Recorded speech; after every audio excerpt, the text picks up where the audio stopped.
घड़ी में ठीक 12 बज चुके थे। रात बहुत गहरी हो चुकी थी। रामू अपनी बैलगाड़ी लेकर मेले से लौट रहा था। मेले में घूमते घूमते उसे पता ही नहीं चला कि समय कब निकल गया। अचानक आसमान गरजा।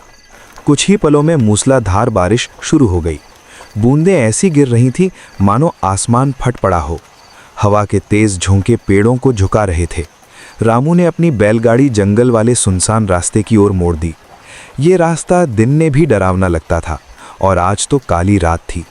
चारों ओर सन्नाटा, न कोई आदमी न कोई जानवर, बस बारिश की आवाज़ और बैलगाड़ी के पहियों की चरमराहट।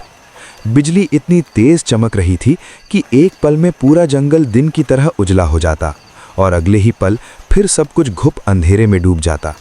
ऐसा लग रहा था मानो धरती पर बिजली का आतंक उतर आया हो। रामू के माथे से पसीना और बारिश का पानी एक साथ बह रहा था। वो बैलों से बोला, रामू, अरे चलो रे बैलों, अब तुम लोगों के अलावा मेरा कोई सहारा नहीं है। थोड़ा जोर लगाओ, अभी गांव भी पहुंचना है।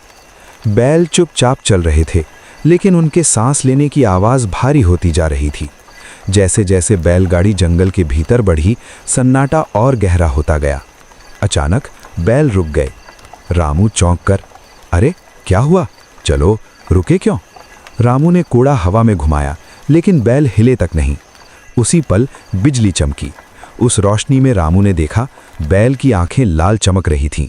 रामू का दिल जोर से धड़क उठा। तभी उसे लगा जैसे बैलगाड़ी के पीछे कोई चल रहा हो। छप छप छप छप। रामू ने पीछे मुड़कर देखा। कोई नहीं था, लेकिन फिर वही आवाज़। अचानक बैलगाड़ी हल्की हो गई, मानो कोई उस पर बैठ गया हो। रामू डरते हुए, कौन है? अगर कोई है तो सामने आओ। जवाब में एक धीमी औरत की हंसी गूंज उठी, हंसी ऐसी जो दिल के भीतर तक ठंडक भर दे। बिजली फिर चमकी। इस बार रामू ने बैलगाड़ी की परछाई देखी, लेकिन उसके साथ एक और परछाई भी थी। जबकि गाड़ी पर कोई दिखाई नहीं दे रहा था। रामू के हाथ कांपने लगे। उसे गांव की एक पुरानी बात याद आई। कहते हैं बरसों पहले एक औरत मेले से लौटते समय इसी जंगल के रास्ते में बैलगाड़ी से गिरकर मर गई थी और उसकी आत्मा आज भी सवाली ढूंढती फिरती है। तभी रामू के कान में एक ठंडी फुसफुसाहट सुनाई दी। आवाज, रामू, मुझे घर पहुंचा दो। रामू का शरीर सुन्न हो गया। रामू, तुम कौन हो? बिजली चमकी और इस बार बैलगाड़ी पर एक सफेद साड़ी में औरत दिखाई दी। उसके बाल खुले थे, चेहरा कीला और आंखें खाली।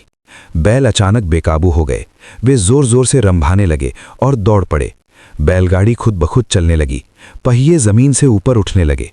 औरत की आवाज गूंजी, अब रुको मत, मुझे घर ले चलो। रामू जोर से चीखा, बचाओ। अगली सुबह गांव वालों ने जंगल के किनारे एक टूटी हुई बैलगाड़ी पड़ी देखी। बैल जमीन पर बेहोश थे, लेकिन रामू कहीं नहीं था। आज भी गांव में कहा जाता है कि अगर बरसात की काली रात में कोई मेले से बैलगाड़ी लेकर उस रास्ते से गुजरे तो उसकी गाड़ी पर एक सवारी और बैठ जाती है।